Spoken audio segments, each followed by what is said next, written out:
after discovering that my wife was cheating. I secretly followed her lover for 3 days and 3 nights. What I found was shocking. He drove luxury cars and lived in a villa. He turned out to be a filthy rich second-generation heir. He would casually gift handbags worth tens of thousands and transfer hundreds of thousands without even blinking. Yet, despite being so rich and indulgent, he never stayed out overnight, even when my wife warmly invited him. He would say, "Sorry, my mom told me to go home for dinner." So, I decisively took photos and sent them to his mother. I said, "Do you know your son is messing around with a married woman?" After a long while, she finally replied, "Got it. I was cheated on." Chapter 1. I stared at the phone screen for a long time and still couldn't figure it out. Why is it said that she was cheated on? It was clearly me who was cheated on. Maybe the older lady just made a typo. After all, finding out her son had such terrible morals, her hands probably trembled while typing. Patiently, I corrected her. "Auntie, I'm the one who got played. Your son and my wife are secretly seeing each other." After thinking for a moment, I added, "If typing is inconvenient, we can talk on the phone." She only replied with a few words, "Let's meet and talk." Chapter 2. Before this, I thought Makoto's mother must be at least 50 years old. I didn't expect her to look so young, but even if she took great care of herself, she shouldn't look like the woman in front of me. Her features were cold and stunning. Her makeup was exquisite, and she wore an apricot-colored lace shawl paired with a matching mesh long dress, radiating elegance and nobility. But this was my first time doing something like this. How was I supposed to start the conversation? I cleared my throat and said, "I didn't expect you to look so young. You look like you're in your early 20s. She slightly raised her eyes and stared at me. "I'm 30. I froze. "Huh?" She pressed her lips together. 30. "Oh." I quickly took a sip of coffee. At the peak of awkwardness, I inexplicably blurted out, "Then you must have had a child very early." She fell silent for a moment, her fingertips resting on the rim of the cup. "Actually, I'm not his biological mother." It took me a second to react. "So you're his stepmom?" Something like that." She lowered her head and took a sip of water. I nodded. "No wonder you look so young." She took a deep breath, glanced at me, then took out a business card from her bag and placed it between us. "My name is Anna. Let's get straight to the point." She withdrew her hand and said, "About Makoto and your wife, I want to hear all the details." I tightened my grip on the coffee cup. "All right." Chapter 3. My wife is a teacher at a piano training center. Makoto is a student there. I don't know exactly when they got together, but 3 months ago, when I went to pick my wife up from work, I caught them hugging and kissing by the piano. At that moment, rage surged through me, and my heart clenched painfully. I wanted to rush forward, push open the door, and make them pay on the spot, but reason forced me to calm down. I memorized his face, slipped into the office, and checked the student records until I found his name, Makoto. He was young, yet he had signed up for advanced lessons costing 5,000 per session, and paid for 32 classes in one go without hesitation. A total of 160,000, I said.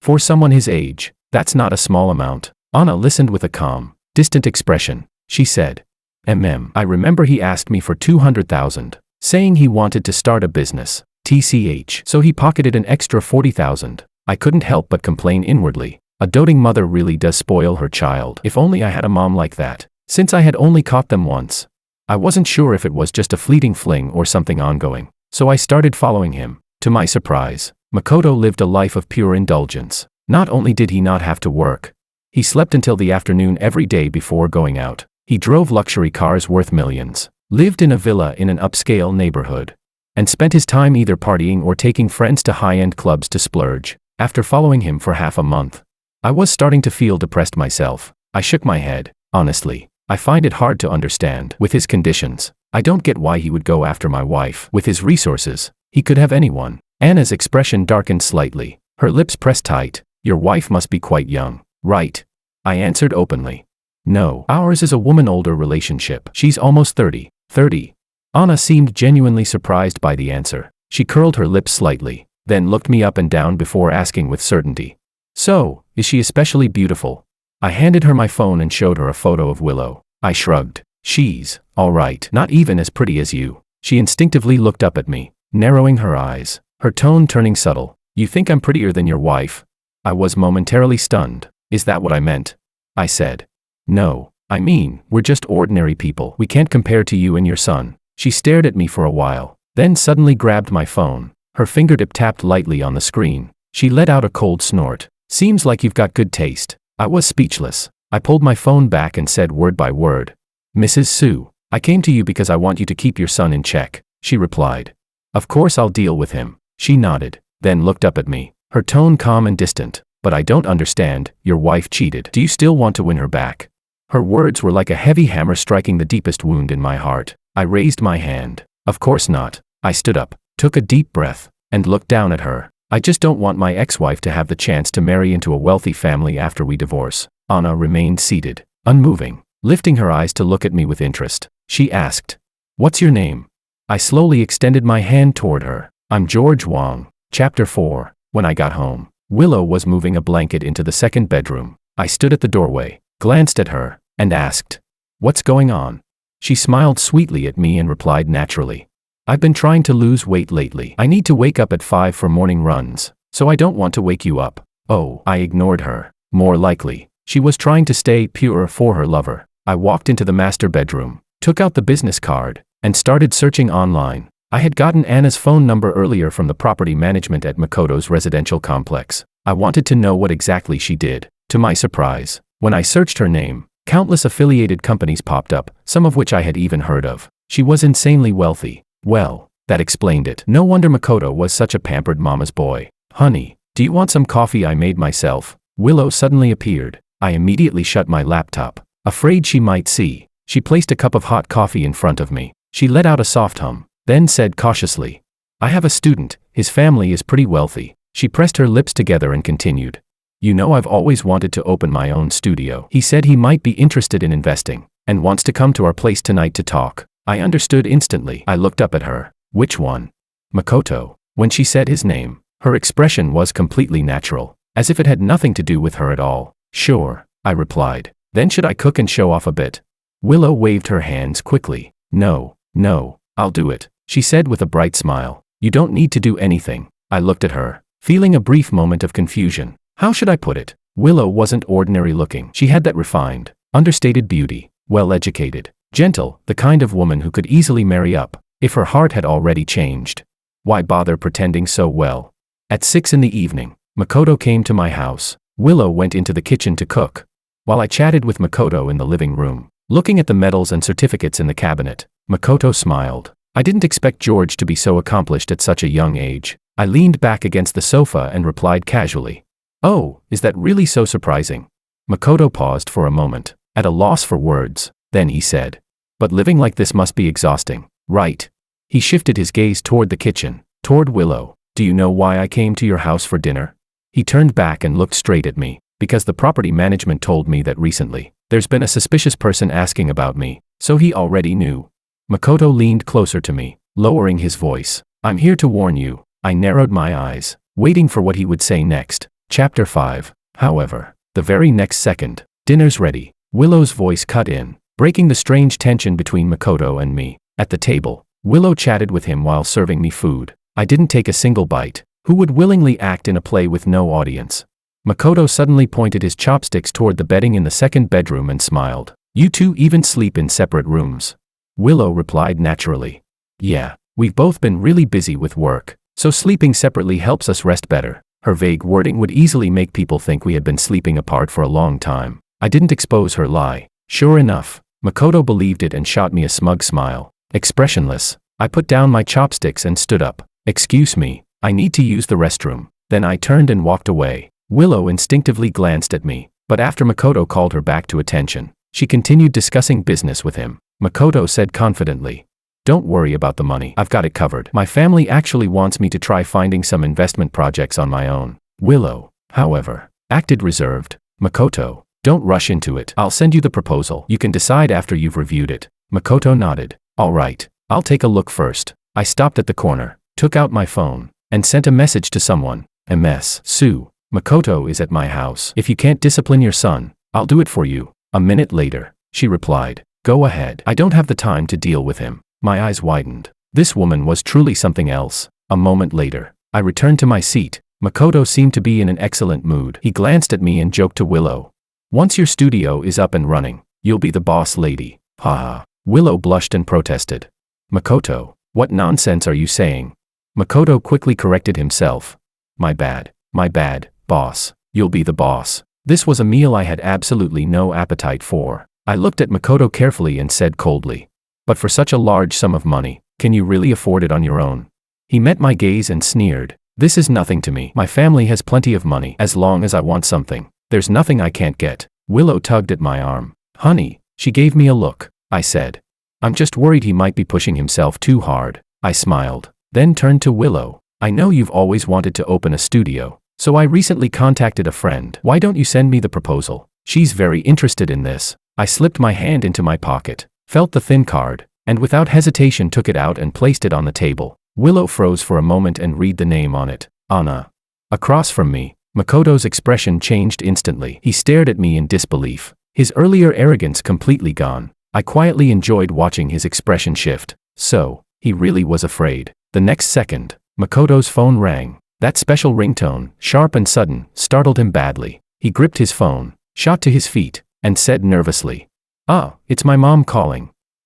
I'll take this." He rushed into the bathroom and shut the door tightly. I couldn't help but chuckle. Looks like Anna finally had time, and even called him directly. Willow asked what I was laughing about. I said slowly, "A grown man in his 20s, still this scared of his mom, don't you find that funny?"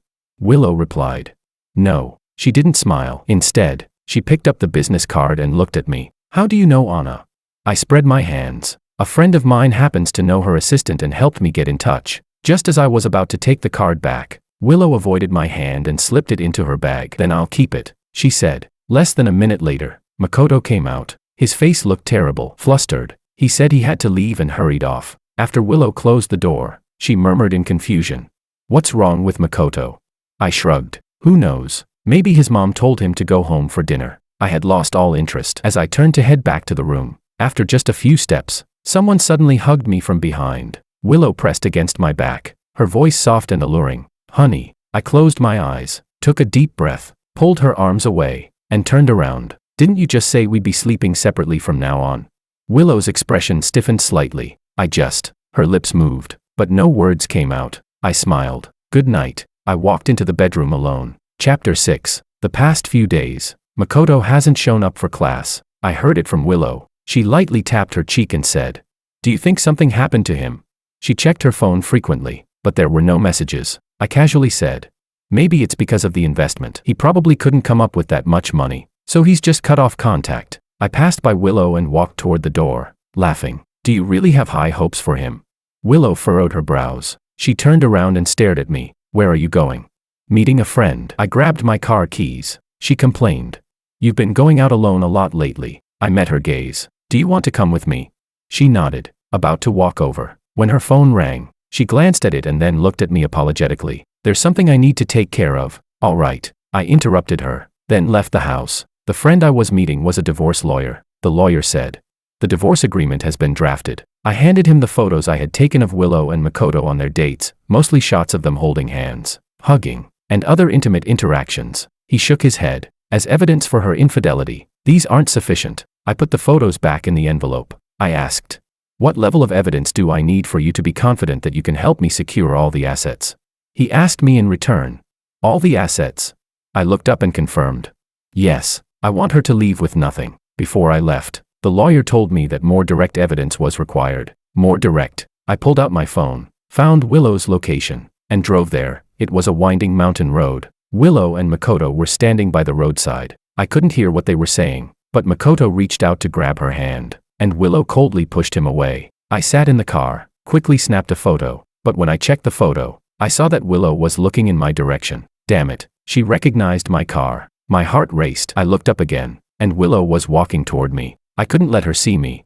I immediately made a U-turn and left. In the rearview mirror, Willow's car was tailing me closely. I slammed on the gas, speeding up. After a while, I managed to distance myself, but just as I was about to make a turn, a car slowly came around the corner. I slammed the brakes hard, turned the steering wheel, but still ended up with a bad scrape. Damn it, it's a Bentley. I slammed my hand on the steering wheel and had no choice but to get out of the car. I was about to apologize when I realized the person getting out of the car was Anna.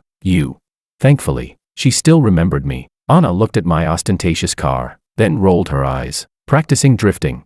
I was out of options, so I had to ask for her help. Embarrassed, I said, "I've been spotted. Willow's car is behind me." Anna was speechless. She had the driver move my car. I got into Anna's car, My phone buzzed with Willow's name on the screen. I answered, and before I could speak, she asked, "Honey, are you nearby? I think I saw your car on the road." Willow's voice was laced with unmistakable anxiety. I spoke calmly.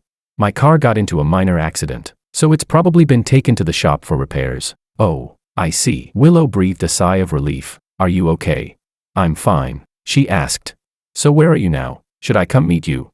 I instinctively glanced at Anna, hesitated for a second, then said, "No need, I'm taking a cab." The call ended. Anna chuckled softly. "Both of you are really good at lying." I was silent. The car drove through the winding mountain roads, the scenery outside resembling a lush green painting. I was confused. "This doesn't seem like the way back to the city." Anna nodded. "I have plans today. I'm meeting a friend for dinner." I asked in disbelief. "Ah, so what about me?" She responded. "You're just hitching a ride. Wherever we're headed, that's where you go, right?" Anna turned to look at me, her tone matter of fact. I frowned and opened my mouth. "You're having dinner with someone, what am I supposed to do there?" She gave me a quick glance, then said slowly, "If you leave, it's considered a hit and run." I was speechless. I had no choice but to go with Anna for dinner. The place was tucked deep in the mountains, a private dining spot not open to the public. Several people were waiting for her. Her friend asked, "Anna, why are you late today?" She replied, "Had a car accident, just survived it." Chapter 7. Everyone fell silent. I sat next to Anna, feeling like I was sitting on pins and needles, especially during dinner. My phone kept ringing. Willow was trying to reach me. I stood up, and some people glanced over. Anna half teased, half explained, "He's a henpecked husband." Ah. Now, everyone was looking at me. I stood there, opened my mouth, but decided to stay silent. Turning to answer the call, on the other end of the line, Willow's voice was forced. "Why haven't you been answering my calls?" I looked at the screen, about 20 missed calls. I said, "I'm having dinner with some friends." She asked, "What kind of friends, male or female?" I felt a headache coming on. I replied, "Both male and female." There was silence on the other end. I hung up the phone, preparing to head back, but suddenly heard someone say, "Your taste in people is getting more and more discerning." Anna responded, "Just regular friends." She focused on eating. Everyone exchanged puzzled looks. I sat back down after a moment, pretending I hadn't heard, but then Anna's friend suddenly became curious about me. She asked, "Anna, where's he from?" Anna looked directly at me. "Where are you from?" I felt awkward. I said, "From Sea City." Her friend pressed on. "And what does Mr. Wang do for a living?" Anna turned to me. "Right, what do you do?" I quickly chimed in. "I'm in music, mostly writing songs, and I also teach at a school." "Nice." She nodded approvingly. Her friend frowned slightly, giving Anna a helpless glance. "How come you don't know anything?" Anna set down her knife and fork. "I know his wife cheated, their marriage is falling apart, and they're about to divorce. That's all. Isn't that enough?" The room fell into complete silence. You could hear a pin drop. I said, "Well, I'm done eating. I'll just head out now." I couldn't sit still anymore, so I hurriedly left the scene. I didn't expect that as soon as I stepped out, I'd see Makoto approaching. He was clearly coming to see Anna. Behind him, Anna was following, her tone light as she said, "You've finished eating before I even had my fill." I gave her a look and said, "Makoto's here." Anna then noticed him in the distance. She froze for a moment, handed me the car keys, and said, "Go start the car." But before she could get into the car, Makoto rushed over and started talking to her. I couldn't hear what they were saying, but Makoto's face was scrunched in frustration. His emotions clearly stirred. Anna, on the other hand, stepped back, speaking in an indifferent tone. I subtly cracked open the window. Her cold voice floated in. She said, "When you said you wanted to start a business, that's when I lent you the money." Makoto's voice was hoarse, stuttering. "I didn't. I don't know what. Someone must have told you something." But Anna showed no emotion. She said, "Who said it doesn't matter? Let's just leave it at that." Just as she was about to open the car door, Makoto took a few steps forward, grabbed the door, and suddenly kneeled in front of her. He said, "Anna, I know, I was wrong." His desperate, humble appearance made it impossible to see the arrogance he once had. Anna looked at him calmly and said, "Don't make this look so pathetic." Just then, my phone rang, startling me into quickly silencing it. Makoto froze, trying to look inside the car, but Anna blocked his view. He realized something and his face turned ashen. Anna got into the passenger seat, glanced at me, and without a word, rolled up the window. She asked, "Did you overhear?" I avoided her gaze, slowly realizing, "You're not his mom." Anna rolled her eyes. "I never said I was. I just said it was close enough." I fell silent for a moment and asked, Close enough to what? She replied. Raising a thankless son. I was speechless. I drove down the mountain road. Anna swiped her finger across the screen, playing an English song. I seriously felt like I was going crazy. I never expected the complaints would end up reaching the source. My first instinct was to apologize.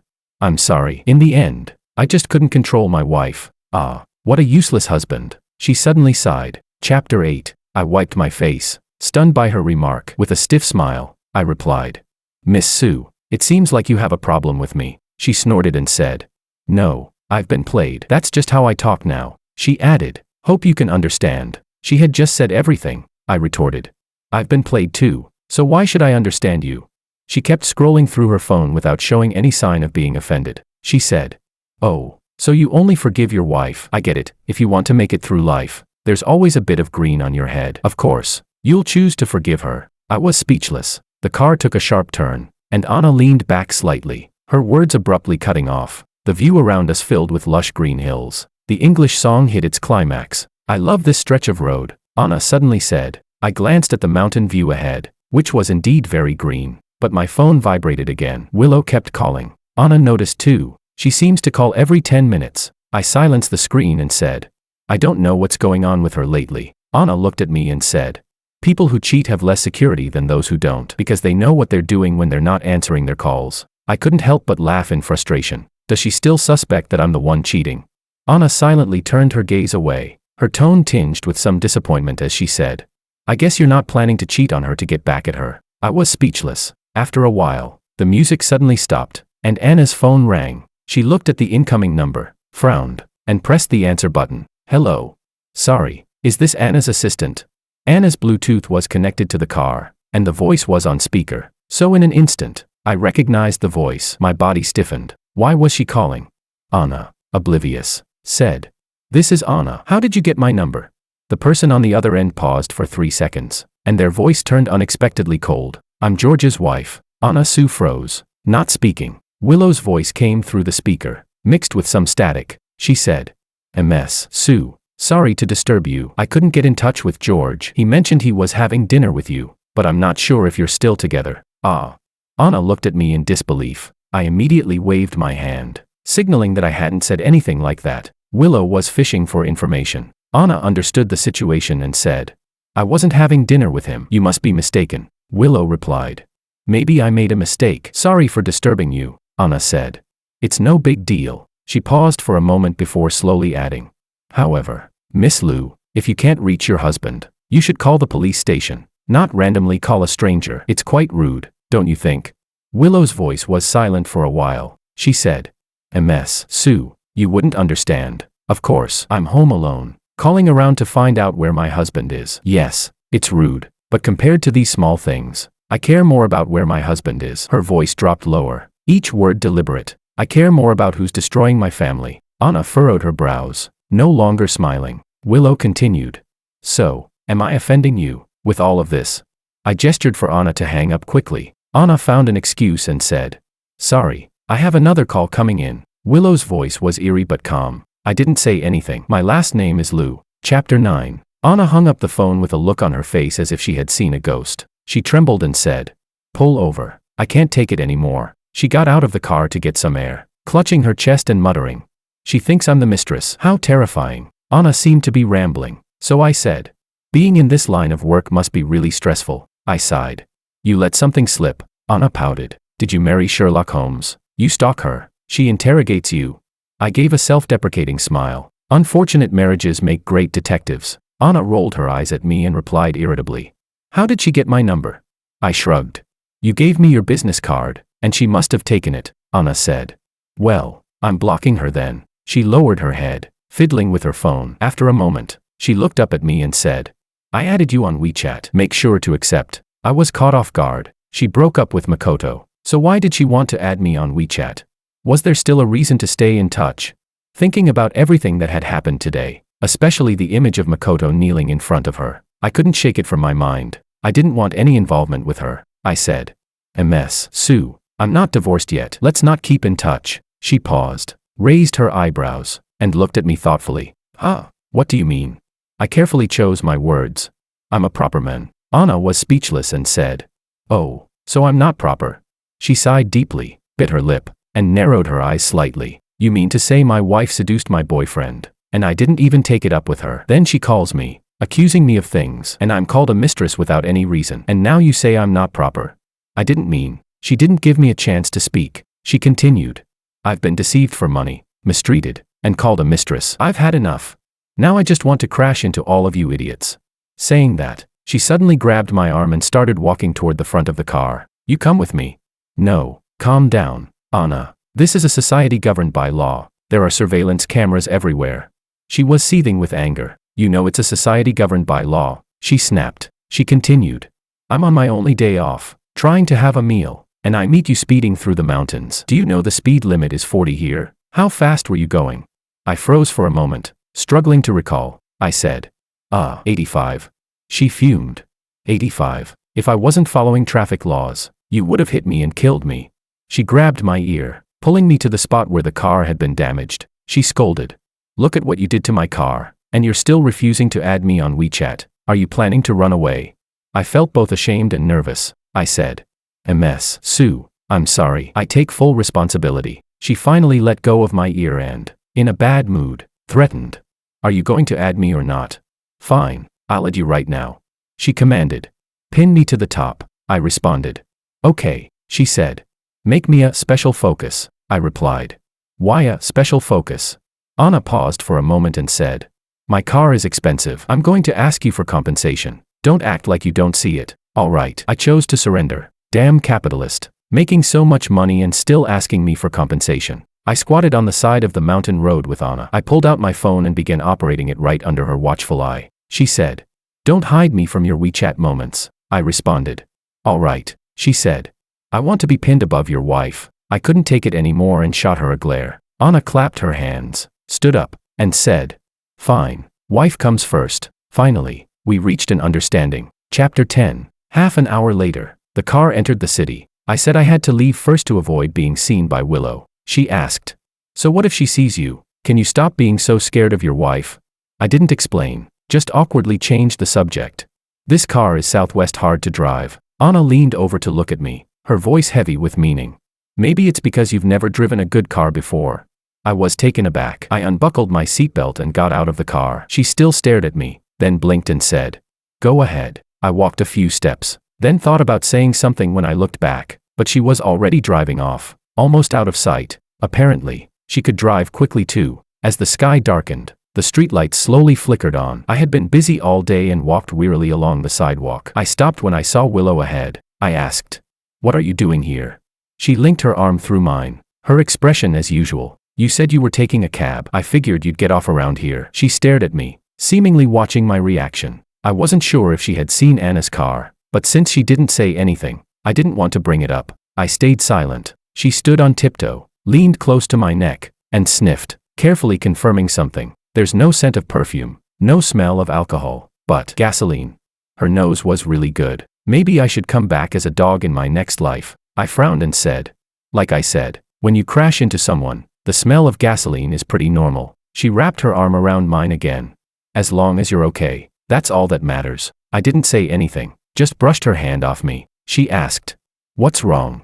We locked eyes, and I grew a little impatient with her obvious question. I said, just leave it. Let's walk this way, and wait for the day when it's over. When we got back, the table had Willow's food on it, some of it already cold. I said, I've already eaten. She stopped with her hand on the cupboard. I was tired from the day's events, so I took a bath, leaning on the edge of the tub and scrolling through my phone. The WeChat moments Anna had posted made me drowsy. It was really boring. Halfway through, Willow came in to grab the laundry basket, getting ready to wash it. I instinctively turned my back to her, but suddenly, everything went silent. It felt off. I felt a finger press against the scratch on my arm. How did you get this? Willow's voice was cold. She was asking about the mark Anna had left when she had grabbed me earlier. In that moment, the water in the bathtub seemed to have turned cold. I said, it was just a scratch. I didn't turn around. She took a deep breath, pulled her hand back, and placed the towel by the tub. Be careful next time. She went to do the laundry. I stared at the door for a moment, lost in thought. After my bath, I sat on the side of the bed and realized the bed had been made, with 2 pillows placed neatly. I'm going to sleep here, Willow said, walking in from the balcony. She explained, I won't be running in the mornings anymore. I didn't say anything. I pulled the covers back and lay down. After a while, the lights went out. In the darkness, the blanket slowly rose, bringing in the cold air from outside and the familiar scent. Willow's arm wrapped around me, a bit cold. Honey. Willow's voice was soft and seductive. Who did you have dinner with today? I closed my eyes and pretended to be asleep. Not long after, a slender hand slid under the covers. I quickly opened my eyes and pressed her hand down. Willow stared at me intently. She said, "You're pretending to sleep and ignoring me." I didn't avoid her gaze but looked straight at her and said, "Who I have dinner with is my own business. You don't need to check on me every time with a phone call. Don't you think that's embarrassing?" She seemed to feel hurt by what I said, slowly lowering her head, her whole face hidden in the dark, her expression unreadable. She said, "George, I didn't call every single one. I only called your colleague and one more." My heart instantly skipped a beat. She said, "I called Anna." In the thick, suffocating darkness, Willow's voice was sharp, cutting through all the ambiguity. She said, "So, you heard her say I called everyone, right?" She emphasized. "Or were you right next to her while she was on the phone?" She asked. "Why didn't you speak up? Were you teaching her to lie to me? She's good at pretending." Chapter 11. I kept my eyes wide open, gritting my teeth. I asked, "Willow, are you doubting me?" She replied, "You can explain." Her voice was hurried, short, as if it had caught in her throat. I said, "Just a regular friend. I crashed her car, came back with her, that's all." I dropped the sentence and turned over to continue pretending to sleep. Willow was silent for a long time, then mumbled, "I believe you." After a short while, she moved closer and said in a sticky voice, "Honey, I'm tired." I avoided her gaze. She said, "But it's been so long." I moved a little further away from her. Willow didn't finish her sentence and quietly lay down. I kept my eyes closed, but there was no sleepiness. Ever since I found out about her and Makoto 3 months ago, I hadn't touched this woman. Maybe I had loved her too much before. The thought of her doing that with someone else made me feel disgusted, the feeling crawling up my throat, making me want to vomit. At 2:30 a.m., Willow was fast asleep. I quietly got up, grabbed her phone, and opened the chat list. Makoto's messages were folded. I tapped on it and saw unread messages. The first one read, "Willow, something happened at home, so I won't be coming for a few days. I miss you." The next one said, "Did you catch up? Is that your husband's car? If he's really stalking us, don't you think he's despicable?" I stared at those words, my eyes stinging from the pain. There were no other messages besides these. They must have been deleted. I checked the transaction records but found nothing. Willow was a meticulous person. I put the phone back in its place. The person beside me instinctively reached out toward me, but her hand grasped only air. I walked out onto the balcony, crossed my arms, and gazed up at the starless sky, feeling a sense of loneliness I had never experienced before. I thought back to that year when I was penniless, on that rainy night when Willow held an umbrella and accompanied me while I delivered food. After finishing the last order, she raised her phone to take a picture, the misty rain light reflecting in her eyes, making them sparkle. She said, "I love you, George." Why did love suddenly fail, without any warning? And even when everything seemed fine, I closed my eyes, suppressing the tears, and turned around. To my surprise, Willow was quietly standing by the door. Not sure how long she had been watching me, she spoke coldly. "Not sleeping at midnight. Who are you thinking about?" The person I truly loved had quietly died, leaving behind a body occupied by something unknown. "I'm thinking about you. Do you believe me?"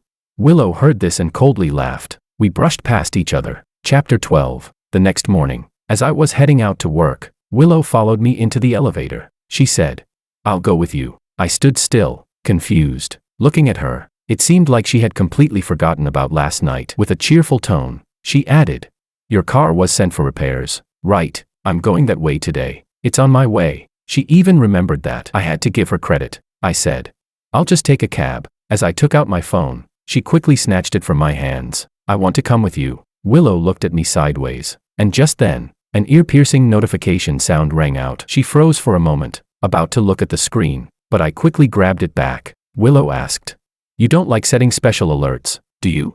I replied, That was before. I stood in the corner of the elevator, unlocked the screen, and saw a message from Anna. She wrote, "I've switched cars. What about you?" I replied with a string of question marks. She was already provoking me this early in the morning. She responded, "I made breakfast. Do you want some?" I typed, "No time." Anna didn't reply after that. Willow's cold voice cut through the silence. "The elevator's here." It was the first floor. Willow asked me to wait while she went to get the car, but before we could leave, a sedan stopped in front of us. The person who got out of the driver's seat told me it was a courtesy car from the 4S store while mine was being repaired. I was momentarily stunned and asked, "A courtesy car?" The person seemed totally natural, handing me the car keys. "Yeah, the staff called you this morning." I nodded slowly, still processing. Willow seemed puzzled.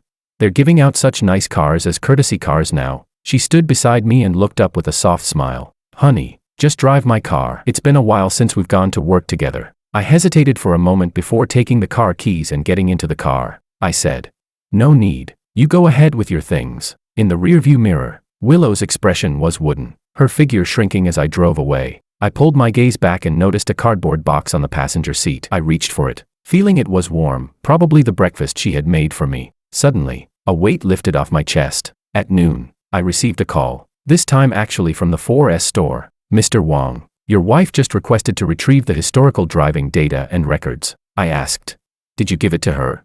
The person on the other end responded, "She was in a hurry, said it was for insurance claims." I replied, "That's right." The person continued, "By the way, she mentioned you might need a courtesy car. We have a few options available. Would you like us to send one over?" I gripped my phone tightly and said, "No need, thank you." The call ended. A female colleague of mine was surprised. "Wow, George, did you strike it rich? You're driving luxury cars now. Must be worth millions." "Huh?" I gave an awkward smile and replied, "It's a friend's car, just borrowed it." She got even more excited and asked, "A friend? Is it a man or a woman?" "Single. Can you introduce me?" Just then, someone knocked on the office door, interrupting her enthusiasm. "Ah, Willow's here." I looked up, and Willow smiled at me. She had come to have lunch with me. I asked, "What are you doing here?" Willow said, "Picking a location." She whispered, "Didn't we talk about opening the studio? This place has a great artistic atmosphere. It'll be easier to hire people in the future." I stopped mid-motion while picking up food and asked, "Did you finalize the investment?" Willow nodded. Makoto's family agreed. They gave him $5 million. Willow smiled brightly. "Once the studio opens, we can go to work together every day." Anna had already cut ties with Makoto, yet he was still able to come up with $5 million. I furrowed my brows. "Makoto, that's a lot of money for an ordinary person." I didn't want to expose his lie, but I was more worried about Willow creating joint debts. I asked, "Is he really from a wealthy family? Are you sure?" Willow said, "I've been to his house for a meal. There's no problem." She hugged my arm and added, "Besides, the money has already been transferred." At that point, I had nothing more to say. Chapter 13. Willow leaned in, her gaze fixed on me. "So, you saw me meet with Makoto yesterday, right?" she said.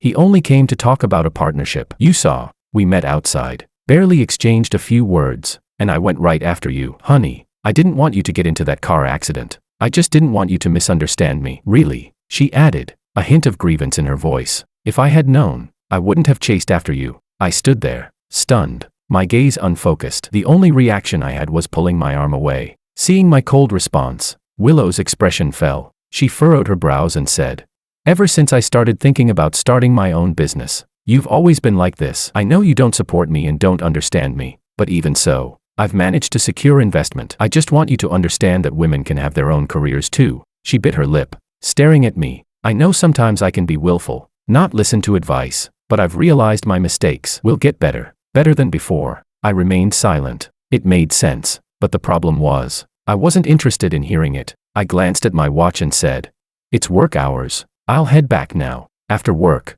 I didn't go straight home but instead headed to Makoto's villa area. I suspected Anna was playing me, that she hadn't really cut ties with him. I intended to hang around outside, but to my surprise, Anna had a garage in the neighborhood, so I drove in boldly. Makoto was standing by the road with 3 suitcases, and a moving van was parked next to him. Was he moving out of this house? I had just parked and opened the door when Makoto immediately came running over and said, "Hey, bro, can I borrow your car for a picture?" But when he saw who had gotten out of the car, his face froze. "Why is it you? Is this your car?" I didn't explain much. I glanced behind him and asked, "You're moving out?" He shrugged. "I've been living here too long, and it's getting boring around here. I bought a new place in the city center." He was probably kicked out, thinking I didn't know the real story. I said, "Happy moving." I found it somewhat amusing. Makoto scrutinized me. He replied, "Thanks, but I have some news for you." He walked closer, lowering his voice with a smile. "From now on, I'm going to be serious with your wife. Before, I was just playing around. That's why I didn't pay much attention to you. I thought carefully about his words and nodded. If you're serious, doesn't that mean she's your wife now? Then I'm the one who was just played, right?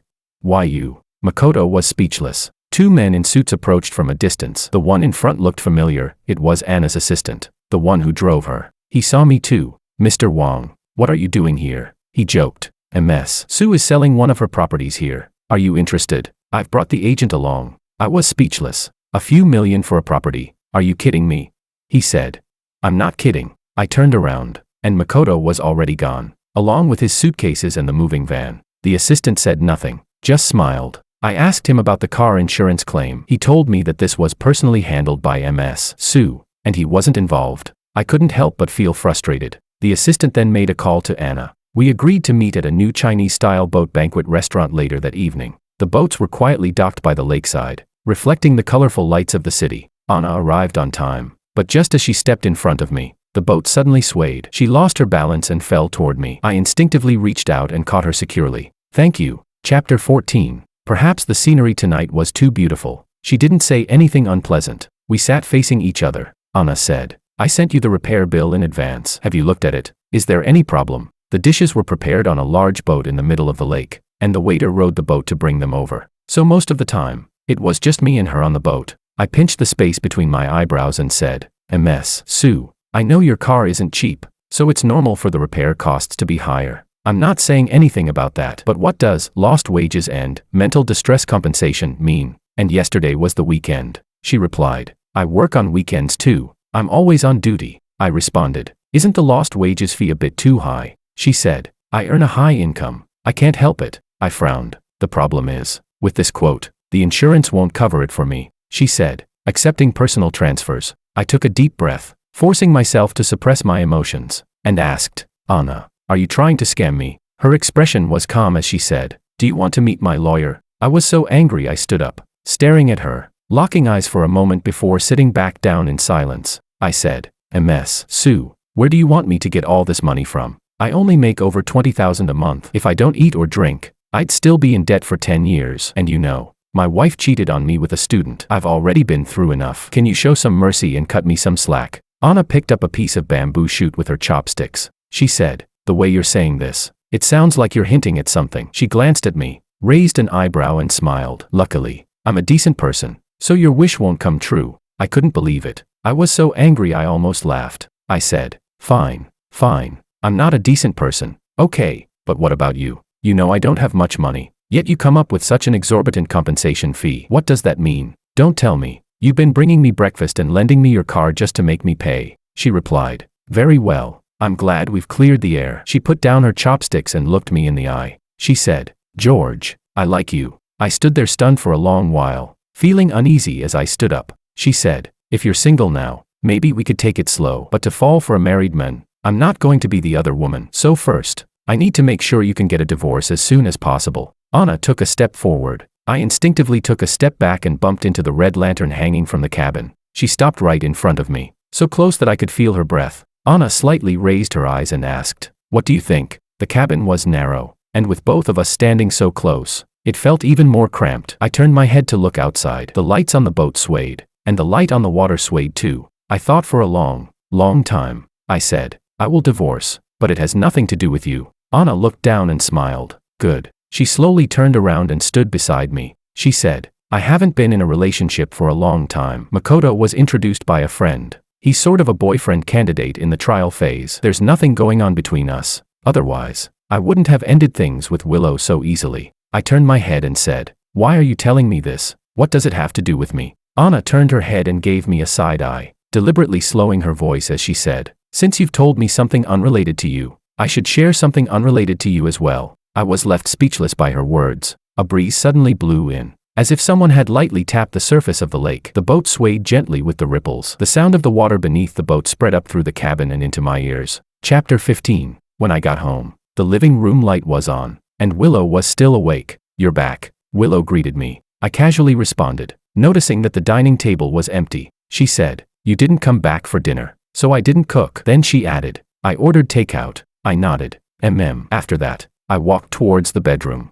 entered the bathroom, and turned on the faucet. When I looked up, I saw Willow standing by the door in the mirror, her face looking disappointed as she asked, Are you coming back for dinner tomorrow? I lowered my head, washing my face as I said, I took on a piano teaching job, from 7:30 to 9:30 every afternoon. Willow asked, don't you hate private lessons? I shrugged. The client is very sincere. After I finished washing my face, I turned to look at her and said, just like you teaching Makoto, someone with no foundation. Isn't that because of the high pay? Willow stared at me for a while, biting her lip as she asked, is it Anna? She's a good student, isn't she? I didn't deny it. Willow yanked the towel from my hands, hysterically shouting, you're married, George. Her face turned bright red, and she gasped, do you think this is exciting? I replied, well, that's up to you. I spoke coldly, my face expressionless as I said, if you think it's exciting, then I think it's exciting. If you think it's painful, then I think it's painful. Willow looked at me in disbelief. She slowly lowered her head. From that day on, Willow treated me better. Even though she knew about my interactions with Anna, she no longer expressed dissatisfaction about it.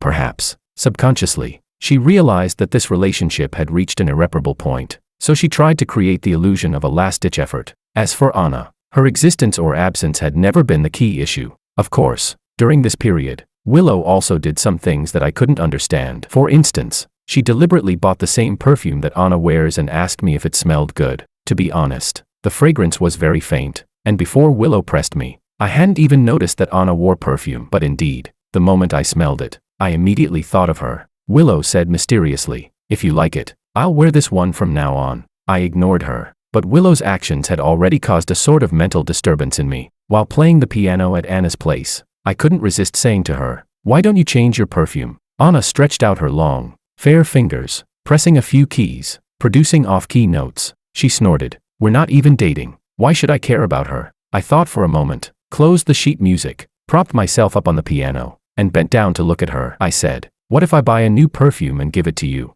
Would you use it? She looked up at me, clenched her fist, and softly said, all right. Chapter 16. A few days later, I picked out a perfume to give her. It was a popular brand at the time, and many influencers were promoting it. Anna immediately opened it and tried it. Perhaps because the base notes were a bit sweet, she said it made her feel like someone who had been in the game too long and had to fight for clients. Her words were truly harsh. I seriously considered her idea and said, I get it. I'm curious. Customer first. Only then did Anna accept it. She turned to get some red wine, and at that moment, the phone on the island began to vibrate. She walked over, looked at it for a moment, then told me it was Makoto. I coughed, trying to turn and avoid the situation. She said there was no need, then answered the call and put it on speakerphone. Anna asked, what's up? Makoto's voice came through after a long pause, sounding humble and ingratiating. He pleaded, Anna, I'm sorry, I've let you down. You won't forgive me. I'm not a good person. It's all my fault. I really regret it. All I want now is to see you once more. We never really started. At least give me a chance to make it up to you. Can I? Anna didn't say a word, just ended the call.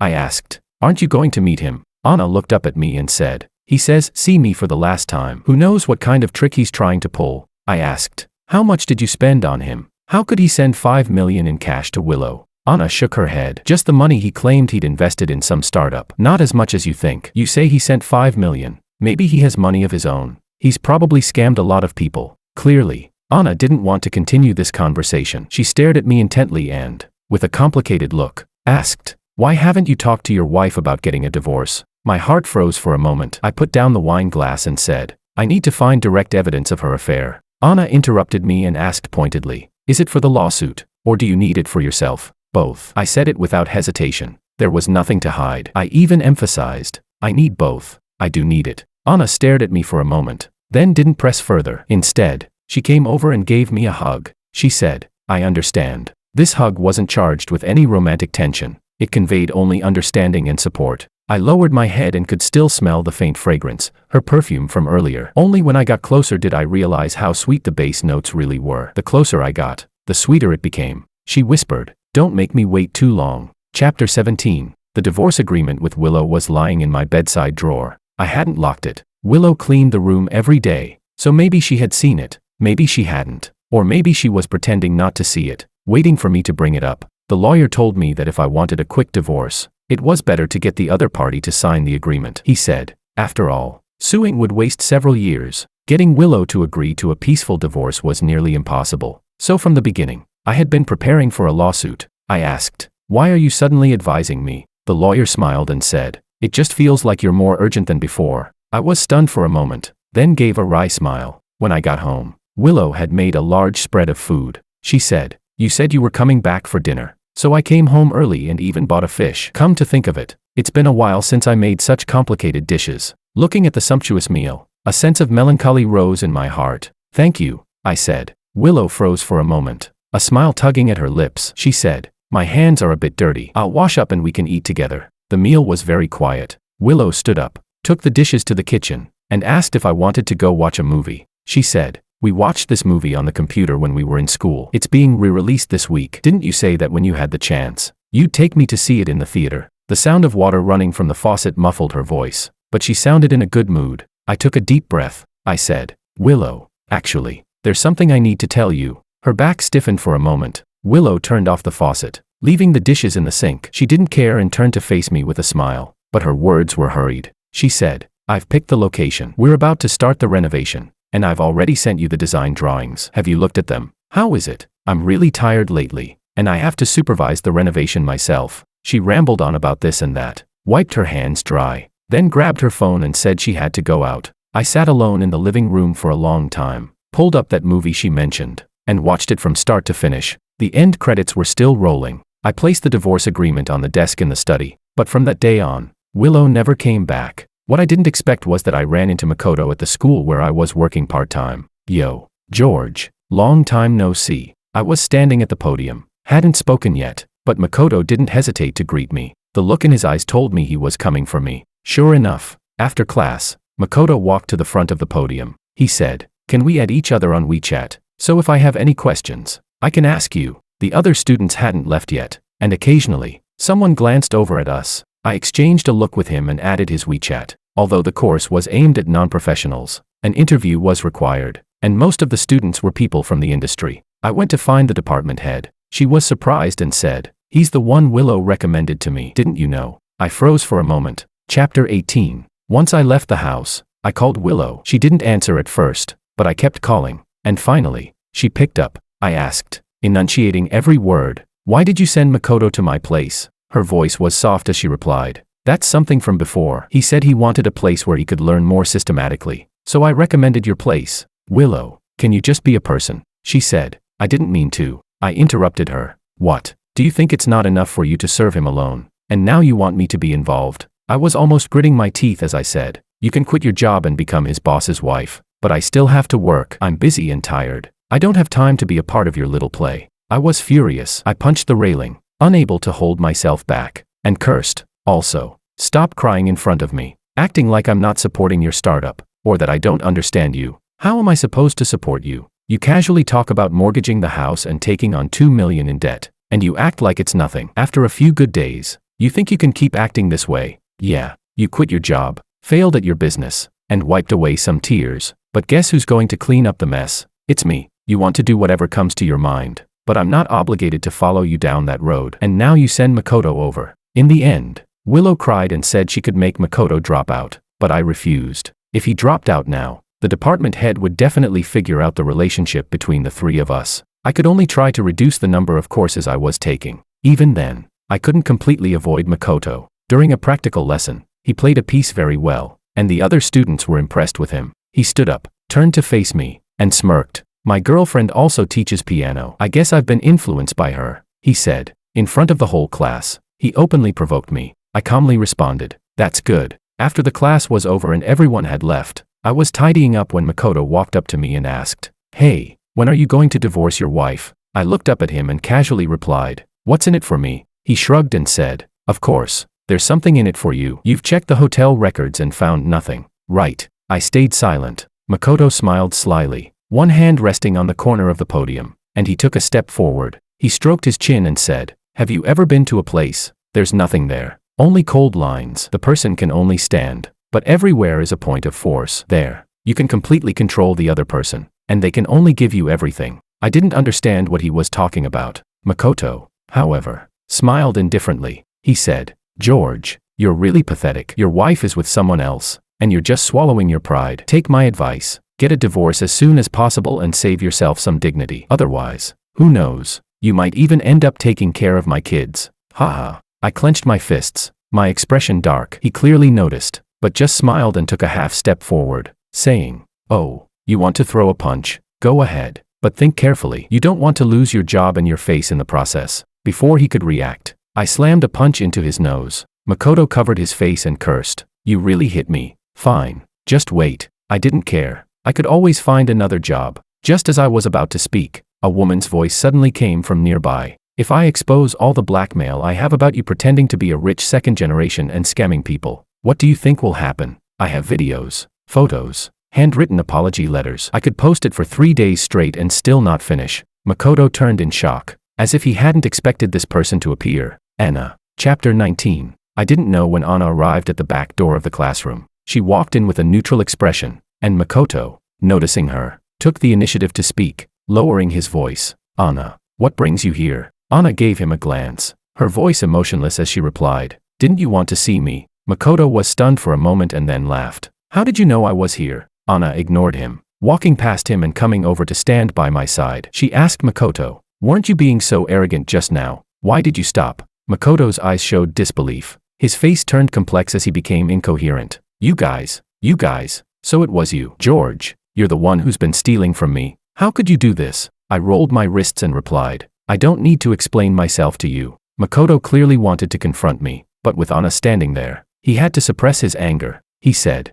"Anna, he's lying to you. He's married." Anna's expression remained unchanged as she calmly said, "I don't need you to remind me." Anna glared at him and said, "You should take sick leave for the next few days and then find a reason to drop out. Don't come back." She added, "If you handle this badly, you know what the consequences will be." Anna had come to find me for dinner. "Thanks," I said. Anna and I walked out the door, and she still had that dignified and reserved demeanor. She said, "Actually, if I hadn't cut ties so decisively, he wouldn't have come to cause trouble for you." I smiled helplessly. A week later, Makoto had completed his withdrawal procedures. He specifically came to find me, and his attitude had completely changed. He begged me not to expose him in front of Willow, not to mention his rich second-generation act. He also promised not to tell Willow about my relationship with Anna. I said, "Your personal life has nothing to do with me, and I don't need you to cover up my relationship with Anna." He smiled ingratiatingly and said, "George, it was all a misunderstanding. Since you and Anna are together, we're even now, and we have no more conflicts. Even if you don't like me, for Anna's sake, you'll divorce her, right?"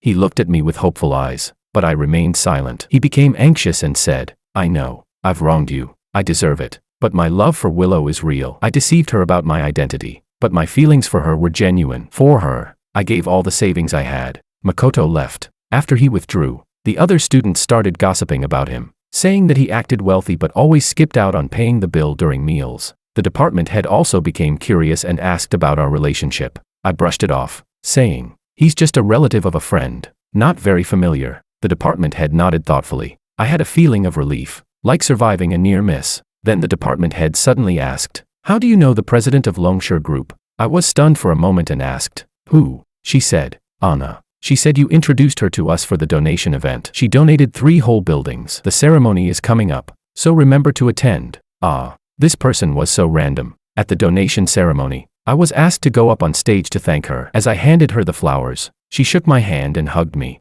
Her behavior was very official, except for the slightly overpowering scent of her perfume. The vice dean, who had some rhinitis, couldn't hold back a sneeze, and then had to praise her as very modern. I almost couldn't control my smile. The leaders on stage were giving grand speeches. Anna and I were seated next to each other off stage, and we couldn't help but whisper. I asked, "Why did you donate the buildings?" She spoke in a hushed voice. "They said they would carve my name on the entrance. Everyone will see it." I thought, "You'd be able to see it." I was silent for a moment before asking, "Wait, if I see your name, will it help me eat an extra meal?" She replied, "No." Anna glanced around, looking like a thief, and leaned closer to whisper, "It's to remind you to get a divorce." I was speechless. Chapter 20. I wanted to get a divorce, but Willow just wanted to avoid reality, and taking advantage of the fact that she was busy with the renovation of the new place. She hadn't come home in a long time. On the way back with Anna, we passed by the training center where Willow used to work. I saw Willow's car parked outside. I said, "You go ahead.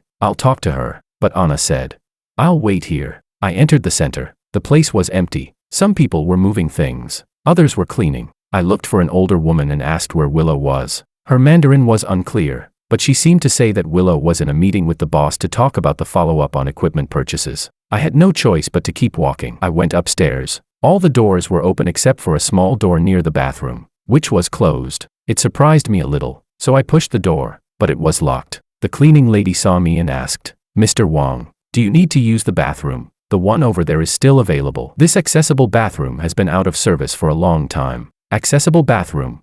I froze, slowly turning my head, not knowing what expression to show. I asked, "How long has it been broken?" She replied, "A long time. Since I started working here, I've never seen it open." I felt my nails digging deep into the palm of my hand. The sharp pain made me react. I asked, "Who has the key?" The answer was obvious. I quickly turned around and left the place, called a locksmith, and went to open the door. The inside of the bathroom was very narrow. The floor and ceiling were white. Only the handrails were bright yellow. But there were many handrails, around the toilet, next to the sink, on the walls. Bright lines ran through the space, dividing it into sections. I reached out and grabbed one of the handrails. I squeezed it with some force. It was really firm. Have you ever been to a place like this? There's nothing, just cold lines, where you can only stand, but there are supports everywhere. There you can have complete control over the other person, and they can only surrender completely to you. Makoto's voice echoed in my head, over and over. I felt like I couldn't breathe. I placed my hands on the edge of the sink. It took a long time before I looked up,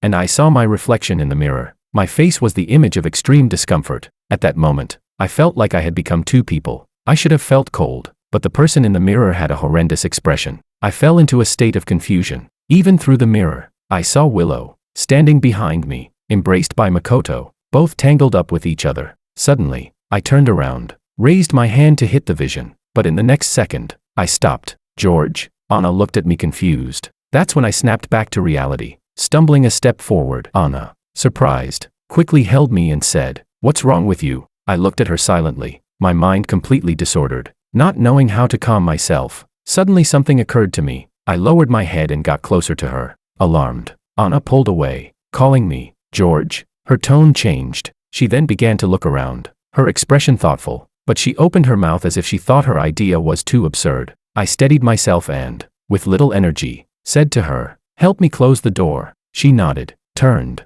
and pushed the door halfway, saying, "Then I'll leave." Before she could finish speaking, I pushed her hard. The door slammed shut with a loud sound. Anna turned, with no time to react. I pushed her again and she fell against the door, her back hitting the wood. She inhaled sharply, and before she could say anything, I kissed her, blocking any sound she might make. Chapter 21. Anna stared at me in a daze. Because of the height difference, I held her down, leaned down, and kissed her deeply. Anna raised her hand to slap me a few times, but then slowly wrapped her arms around my neck. Anna tilted her head back. I thought to myself, she has surrendered, but in the next second, she pushed both hands against my chest, creating distance between us, breathing heavily, and said, "George, calm down. What are you doing?" Actually, I didn't know either. I really wanted to know. Looking into Anna's probing eyes, complicated emotions spread in my heart, like damp lake water rushing up. I bitterly smiled, reached out, and touched her cheek, saying, "Am I that bad,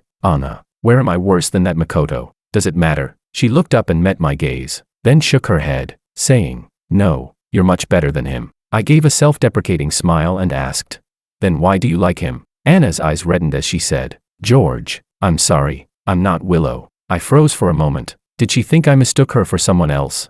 I waved my hand and calmly said, "I know who you are. You are Anna." The body in my arms visibly stiffened. She lifted her head to look at me. Her earlobe flushed bright red. Her breath was uneven. She said, "You're so good at tormenting people." The next second, Anna wrapped her arms around my neck, with almost no hesitation, stood on tiptoe, and kissed me passionately. Chapter 22. She was completely different from Willow. Willow was gentle and reserved. Anna was clearly more proactive, even dominant. Looking into her captivating eyes, I remembered something Makoto had said. There, you can have complete control over the other person, and she can only surrender completely to you. So, this is what it was like. Then, she pulled back. She said, "All right." I opened my mouth, speechless. Seeing my complex expression, Anna couldn't help but laugh. She said, "We can continue the rest later." She pressed her lips together and said, "I don't like being in a place like this." I paused and smiled. Yes, you're a decent person." But Anna suddenly changed her tone and said,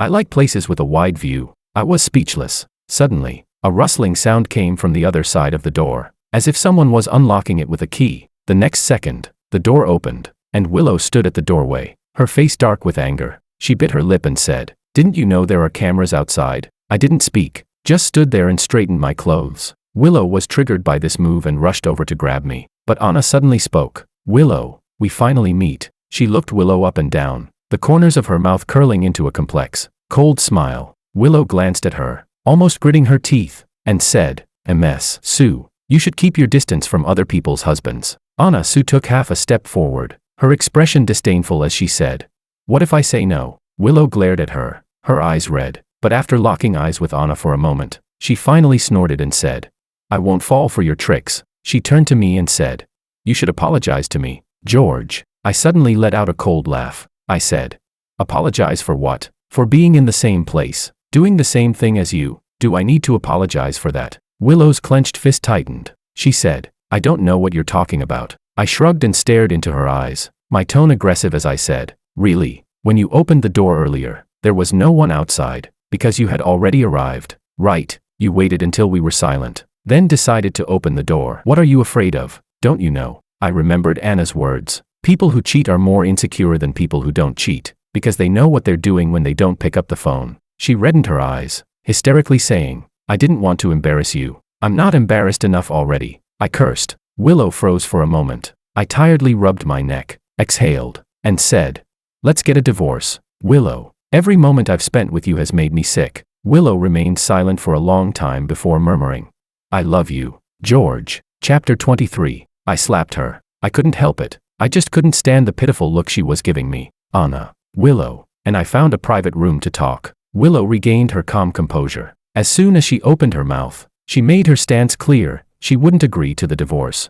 She said, "As long as we're not divorced, we are legally married." "Anna, you're the young lady of the Sue family. Are you really willing to throw your dignity away and be a mistress, sharing a husband with me?" Anna Sue couldn't help but sneer, then said, "Actually, we have shared one." She deliberately paused to enjoy the look on Willow's face, then continued, "But not this one." Willow was both angry and confused. She asked, "What are you talking about?" Anna cheerfully replied, "Do you want me to call Makoto over?" Willow froze, rooted to the spot. She asked, "Do you know Makoto?" Anna confidently sat beside me. I said, "Willow, weren't you asking me how I knew her?" I slowly lifted my head and looked at Willow. I said, "Your affair was with the kept boy that she was paying for." Willow seemed struck by lightning. Her face alternated between pale and red, then back to white. I was very familiar with that awkward expression. Anna looked content, watching her with interest. "Willow, how should we settle the fact that you stole my boyfriend? I wasn't going to make a fuss about it, but you keep bringing up George and me. You've got no intention of reciprocity. It's a bit too much, don't you think?" Willow was unsteady on her feet. Makoto. Willow seemed to suddenly snap back to reality. She said, "I never had any relations with him." She came in front of me, squatted down, and hugged my legs, saying, "Do you believe others and not me?" I looked at her coldly and said, "I saw you kissing him." Willow became emotional, even crying. She choked and said, "He suddenly pounced on me and forced himself on me. If you had looked for just one more second, you'd have seen that I pushed him away." I closed my eyes deeply. I reached out, pulled her away, and pushed her back with force. At this point, why bother? Why continue to deceive oneself? Anna couldn't stand it anymore and said, "Are you done talking? I paid a high price to buy a video from Makoto. Although you were careful and wore a blindfold, the video clearly shows the ring on your hand and your voice. I believe George can recognize it, but I haven't shown it to him yet." I looked at her in surprise. "When did she get this evidence?" Anna looked at Willow, who was now pale, and seriously asked her, "Willow, are you sure you want to completely destroy his image of you?" Willow heard this and stared at me, motionless. Finally, she covered her face with her hands, letting out a painful sob, her body shaking uncontrollably. In the end, she admitted it. With one last thread of hope, Willow came to me, cautiously speaking. "Honey, will you forgive me? I'm willing to forgive you. Let's just consider that we've both made a mistake, and forgive each other. Okay, I swear I'll cut ties with Makoto and never see him again. The person I've always loved is you. I've never thought of leaving you. Honey, I can't live without you." Chapter 24. As I looked at Willow, crying uncontrollably, I suddenly felt much calmer. So, this was how it was. Her calmness in the past was built on my pain. Now that she was bearing this pain, I had become calm. "No," I gave my answer. "Let's get a divorce." I took Anna's hand and said, "Willow, I'm in a hurry, so if you want an uncontested divorce, regarding the division of property, you'd better leave with nothing. If you don't cooperate, I will hand the evidence over to my lawyer." Willow opened her mouth, her face pale, and said, I understand. After getting into the car, Willow suddenly ran after us, reaching the passenger side window. I sat in the car. Anna rolled down the window and asked, "Is there something else? You're not his type." Willow specifically came over to say that.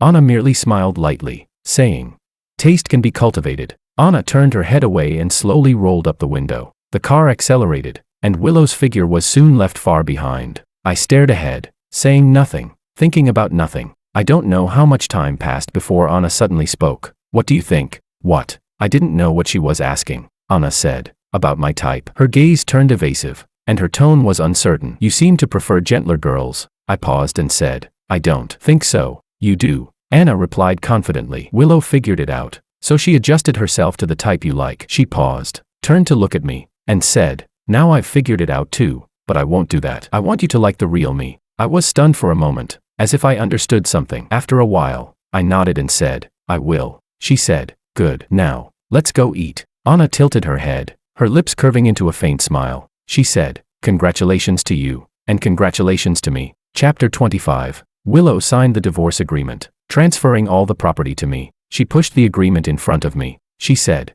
"I'm doing this because of me, not because of Anna," although this was the result I wanted. Before signing, I still asked, "All of it? Are you sure?" Willow stared at me and suddenly smiled, saying, "Actually, all of this won't amount to much for you in the future." I remained silent for a moment and said, "But how about the 5 million Makoto owes you?" "Don't mention him again. We've already broken up." Willow coldly slammed the pen down, interrupting me. She said, "When you called me last time, I had already broken up with him." I looked at her for a moment, lowered my head, and signed without hesitation. When I left the Civil Affairs Bureau, I received a call from Anna. I nodded while listening, and said, "All right, I'm done here. I'm on my way." Willow followed me out, chasing after the car. Coming up to the passenger side window, I sat in the car, and Anna rolled down the window, asking, "Anything else?" "You're not his type." Willow specifically said that. Anna merely smirked, saying, "Taste can be cultivated." Anna turned her head and slowly rolled up the window. The car accelerated, and Willow's figure was left far behind.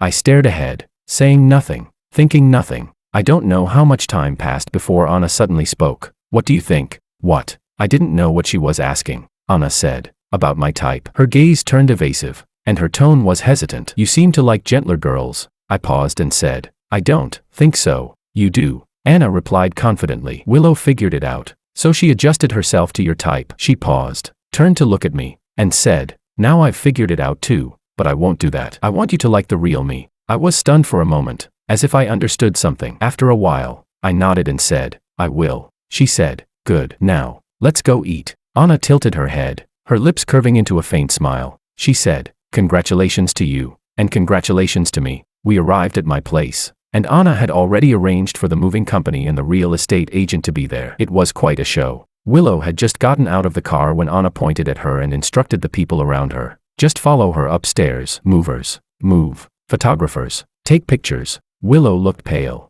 turning to me and asking, "Are you selling the house?" I gently nodded. Anna walked over, hooked her arm around mine, and said, "Miss Lu, goodbye." Willow Lu stared at us, opened her mouth, but no words came out. I drove away with Anna. I asked, "Where are we moving to?" It seemed like Anna had already decided. She said, "To the room at the far end on the right side of the second floor." Moving to her place.